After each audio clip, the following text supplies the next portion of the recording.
원망이 없으신 분이 네. 왜 저랑 짜장면을 먹으면서 펑펑 우셨죠?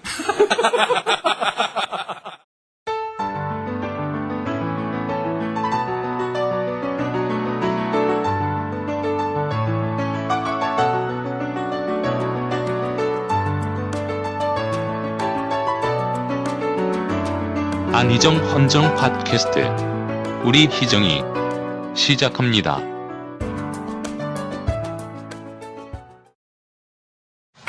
이제 짬뽕을 사주지 않으시는 야. 짬뽕 빚쟁이 안희정 기사 신문 10답입니다.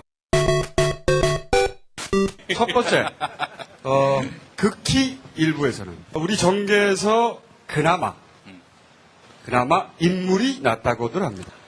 극히 일부입니다. 네. 어떻게 자평하고 계십니까? 본인의 외모를. 제가 어머님께 참 감사드리고 있습니다. 뻔뻔한 분입니다. 자, 2번입니다. 노무현 대통령의 좌희정이셨어요? 노무현 대통령의 왼쪽에서 어떤 일을 주로 하셨습니까? 노무현 대통령이 오른손잡이시기 때문에 왼손이 이렇게 별로 급할 일이 없었어요. 별로 한 일이 없다. 네, 네. 한 일도 없는데 왜 감옥을 갔어요?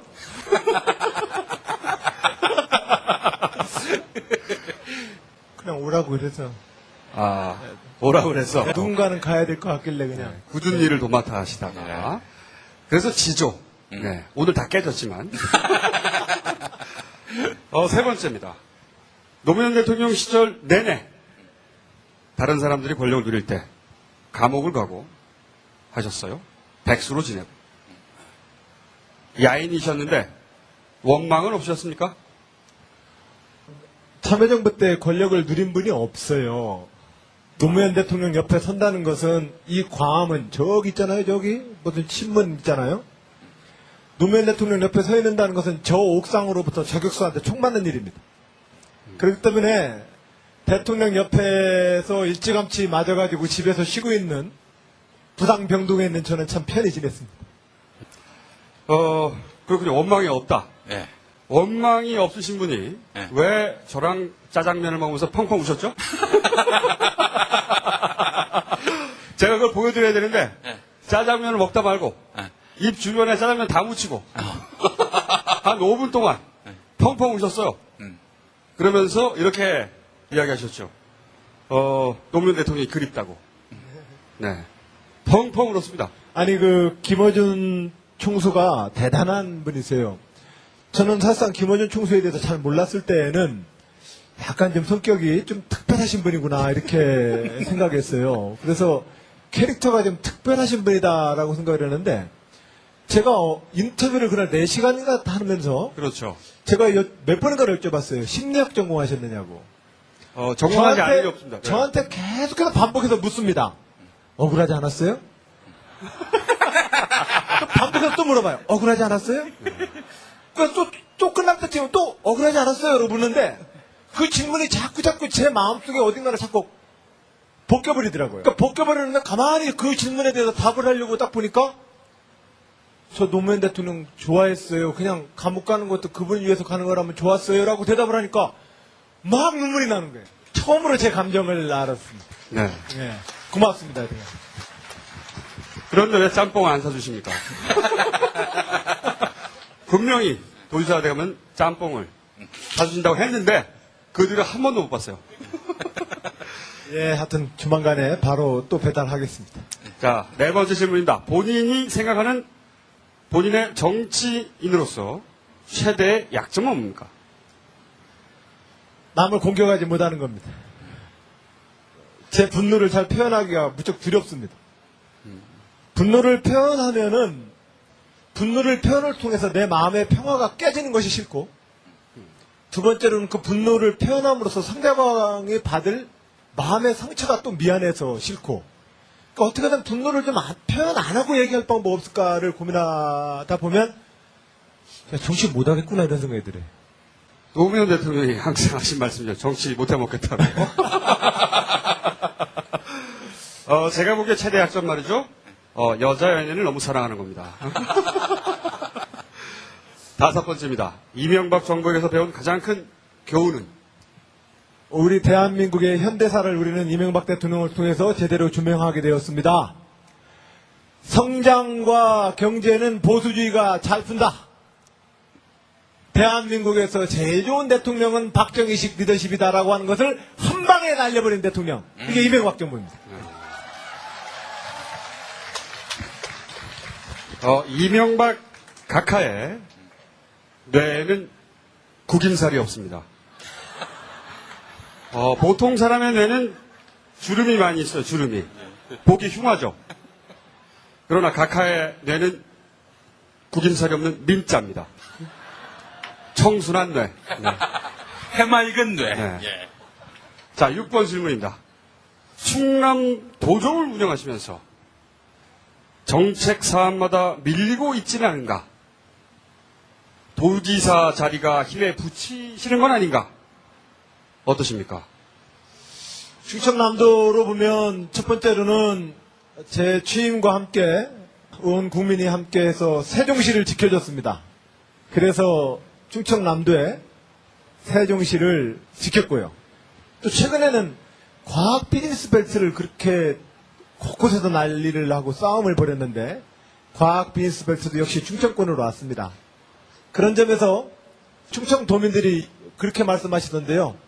처음에는 야당 도지사, 젊은 도지사 뽑아가지고 지역에 불이익 볼 줄 알았는데 더 잘하네 이러더라고요. 본인 자랑이기 때문에 빨리 넘어가겠습니다. 7번째 질문입니다. 충남지사로서 현재 가장 큰 화두는 뭡니까? 농업 혁신입니다. 농업, 농어촌, 농어민. 우리가 저의 나이로 보면 30년 전에 떠나왔던 그 고향마을, 여러분들의 고향마을. 그 고향마을에는 이제 초저녁이면 불 꺼진 싸늘한 홀로 계신 어머님, 아버님들의 고향이 되어버렸습니다.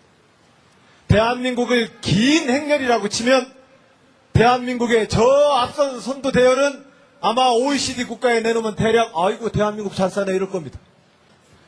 그러나 저 후미 대열이 우리가 말하는 일정 정도의 사람의 행복, 물질적 조건, 경제적인 조건, 그리고 의료와 문화의 조건들을 갖춰주지 않는다면 대한민국은 선진국가 아닌 거다. 그래서 농업, 농어촌, 농어민, 삼농혁신을 주제로 제 임기 내에 하려고 하는데요. 어려워요. 기업 유치 몇 개 해가지고 막 자랑을 하기 쉬운데 이 농업, 농어촌 문제는 당장 풀리지가 않습니다. 제가 이 이야기를 좀 길게 드리는 이유는 도시에 사는 우리 동지 여러분, 자기 고향의 농업, 농어촌 문제에 대해서 관심을 가져주시고 가까운 생활협동조합에 가입해 주시고 그리고 로컬 푸드와 지역에서 생산된 생산물이 소비자에게 가장 효과적으로 유기적으로 연결될 수 있도록 해주십시오. 저는 학교 급식이 단순한 복지정책과 복지 미래를 상징하는 중요한 정책이기 때문에도 지지했지만 학교 급식이라고 하는 안정적 소비체를 근간으로 해서 농업의 새로운 친환경 농업의 새로운 친환경 농촌의 미래를 만드는 동력으로 삼아야 되겠다. 이래서 학교 급식 공약을 내걸게 되었습니다.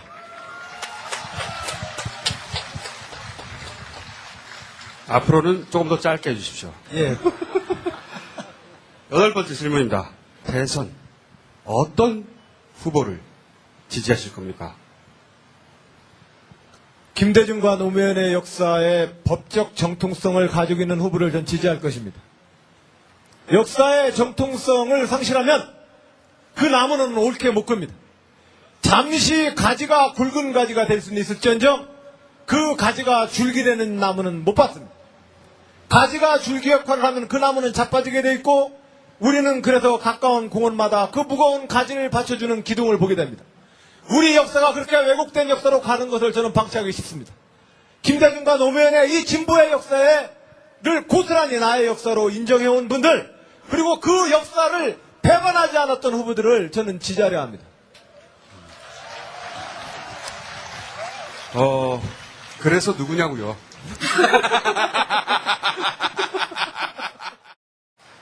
자, 손학규 대표를 어떻게 받아들이십니까, 이제? 전당대회를 통해서 뽑힌 당 대표라는 점에서 저는 그 전당대회 당원들의 결정을 존중합니다. 그러나 또한 한나라당의 반대 진영에 서서 이쪽 야권의 대표이고 또한 야권을 위해서 싸우는 것에 대해서는 고맙게 생각합니다. 하지만 제가 거듭 말씀을 앞서서 드렸지만 역사의 족보와 줄기는 정통성에 전 있다고 생각합니다. 저는 쳐주려면 화끈하게 쳐주십시오. 저는 그래서 김대중과 노무현을 배출했던 대한민국 민주당의 역사에서 절대로 그 장자와 상주의 입장을 저는 양보하지 않을 것입니다.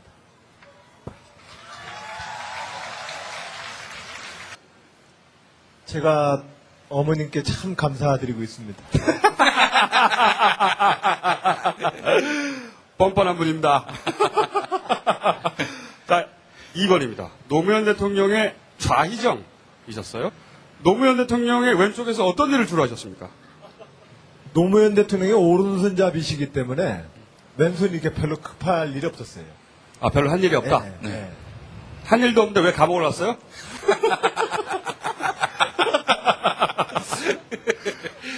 그냥 오라고 그래서 아, 오라고 그랬어. 누군가는 가야 될 것 같길래 그냥. 굳은 일을 도맡아 하시다가.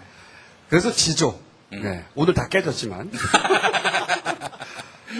세 번째입니다. 노무현 대통령 시절 내내 다른 사람들이 권력을 누릴 때 감옥을 가고 하셨어요. 노무현 대통령이 그립다고. 네.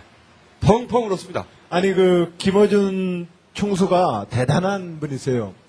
저는 사실상 김어준 총수에 대해서 잘 몰랐을 때에는 약간 좀 성격이 좀 특별하신 분이구나 이렇게 생각했어요. 그래서 캐릭터가 좀 특별하신 분이다라고 생각을 했는데 제가 인터뷰를 그날 4시간인가 하면서 그렇죠. 제가 몇 번인가 여쭤봤어요. 심리학 전공하셨느냐고. 전공하지 않은 게 없습니다. 네. 저한테 계속해서 반복해서 묻습니다. 억울하지 않았어요? 또 반복해서 또 물어봐요. 억울하지 않았어요? 그러니까 또 끝날 때쯤 또 억울하지 않았어요? 라고 묻는데 그 질문이 자꾸 제 마음속에 어딘가를 자꾸 벗겨버리더라고요. 그러니까 벗겨버리는데 가만히 그 질문에 대해서 답을 하려고 딱 보니까 저 노무현 대통령 좋아했어요. 그냥 감옥 가는 것도 원망이 없으신 분이 네. 왜 저랑 짜장면을 먹으면서 펑펑 우셨죠?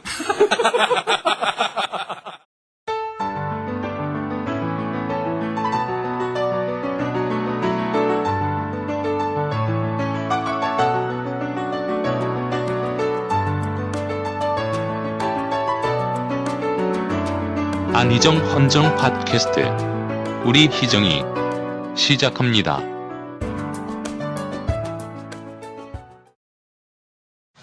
이제 짬뽕을 사주지 않으시는 야. 짬뽕 빚쟁이 안희정 기사 신문 10답입니다.